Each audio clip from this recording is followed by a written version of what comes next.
And welcome to my first Transformer review. Wait a minute, this is a Gundam, not a Transformer. Well, now it's just confusing.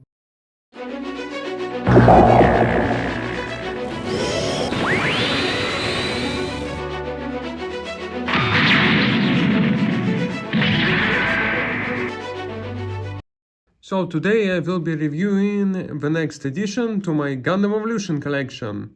This is MSA 005 Methuss that first appeared in the anime Mobile Suit Zeta Gundam. This kit was officially released back in 2006 for a price of 1,400 yen in Japan, or about 8 euros. In the current market, it was difficult to find, with it being sold out everywhere, but I managed to get my hands on one for a low price of 16 euros from Nihon Figures. Since this is an older kit, it does use a bunch of polycaps. There is polycaps in the legs, in the arms, a couple of them in the shoulders, in the feet, over here. And if you take a look at the instructions, it is all in Japanese. There is no English translation just yet.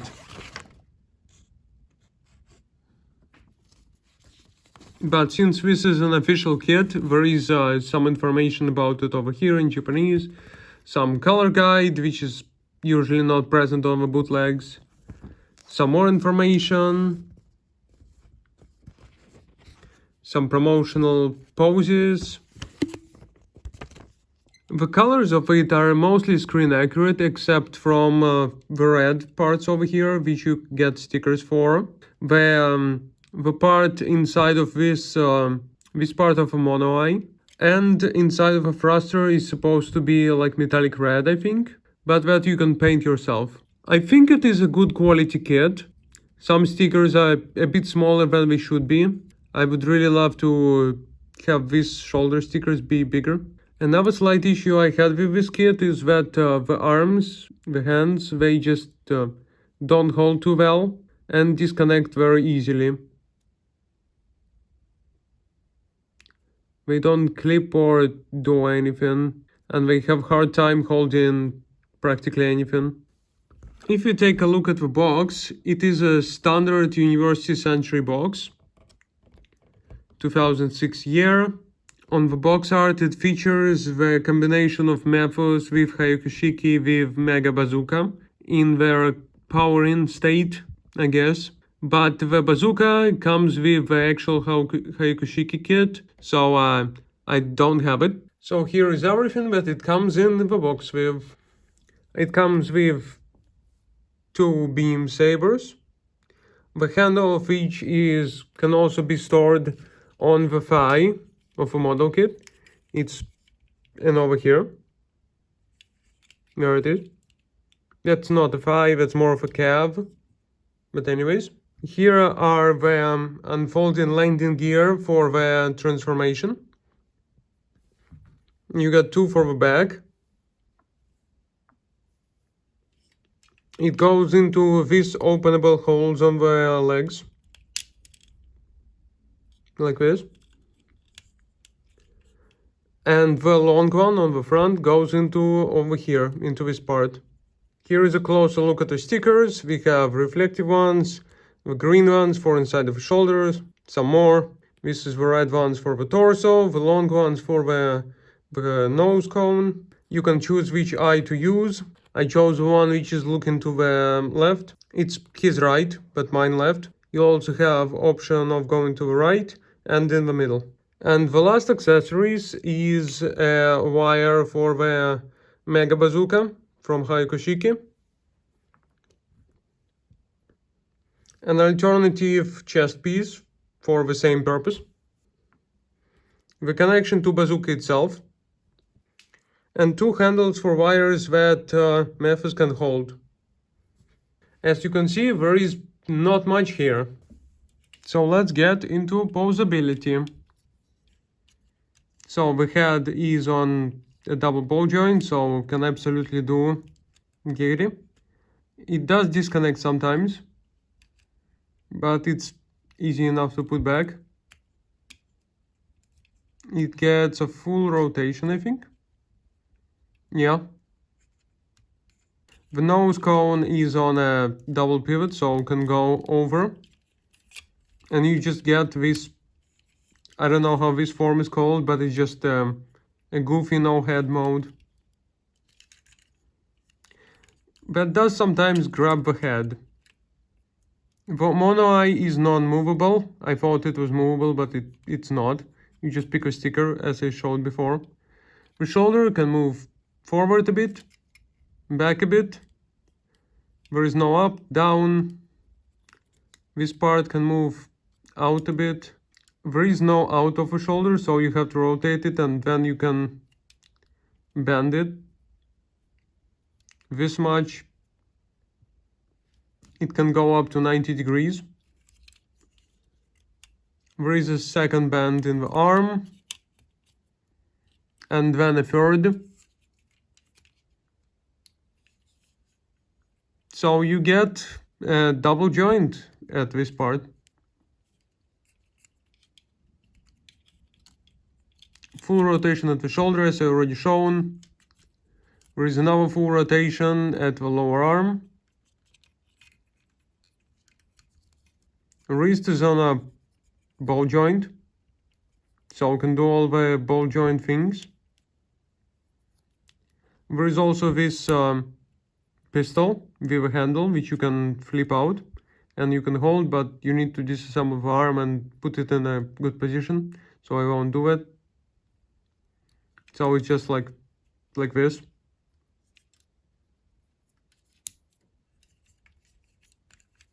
Then the waist can go like this and do a full rotation, but it's for a transformation.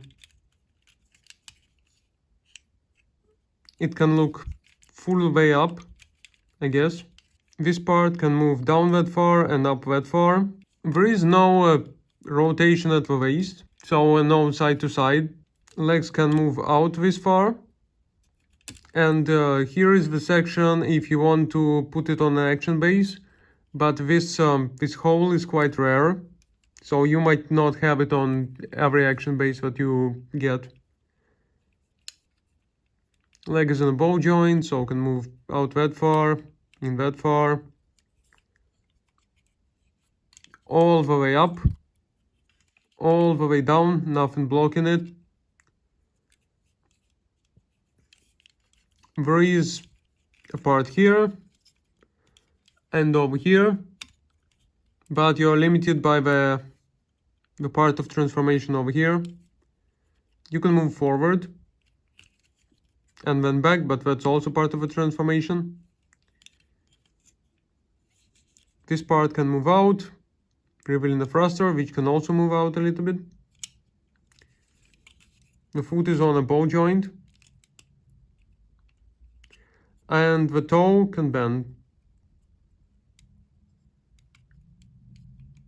But there isn't much. And this part is on a double joint. So you can move out like this if you want to really get the knee going, I guess. But it's just part of transformation. So I will say that articulation is not great here. But what can you do when it transforms without actually part forming? Unless you count like removing arms, part forming. So let's get this thing transformed. Firstly, gonna remove hands. Second, gonna move this part up. Part down. Gonna move it in. Then we move the hands forward, close the toes, move this part up, this part goes out, this part goes in, close it like this, move this part forward. After moving the leg out,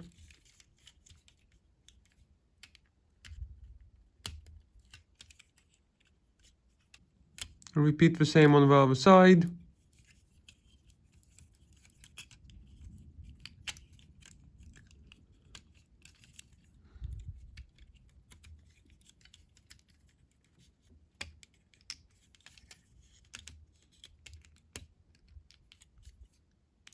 Then we remove the front because it's easier this way.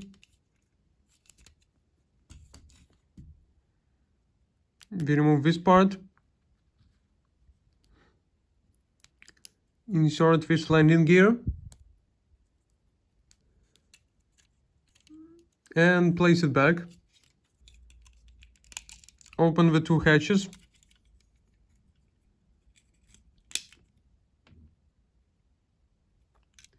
Insert the landing gear 1 and landing gear 2. And the alternative form is ready. It is crude, pretty simple, but it works. And I don't know if landing gear counts as part forming.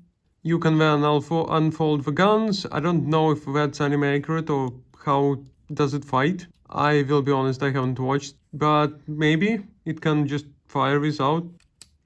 It is decently solid. Nothing falls apart. So yeah, that's it for the transformed state. Size comparison time. Here is it next to Duo Blitz Gundam. Master Grade Zeta Gundam from the same series. Grimoire Red Beret from Build Divers. The horse from Master Gundam. So as you can see, he's a pretty decent size, but it mostly comes from his cockpit on the top, which gives him an extra bit of height. Anything else, he's a bit of average. So in conclusion, what can I say? This kit is good quality. The amount of accessories is not much, but it's accurate to the anime. It is decently screen accurate, with stickers being good. There isn't much else to say. It's pretty average all over the place. If you can find one cheap, I would recommend it because it's a unique kit. It looks pretty good. The transformation is easy and doesn't require part forming. Posability is bad, but you can't expect much from a transforming kit unless it's Verkai. Then there is a lot of stuff in those. You could have seen the rating on the screen already, but building it was a nice but very confusing experience. I didn't follow the instructions completely, so I got lost in a lot of places. But if you follow them, you will be good. So thank you all for watching. I don't know if I ask you to subscribe, will it help or not? Do people like that stuff? I always wonder. But anyways, hope you enjoyed this and see you all in the next one. Bye bye!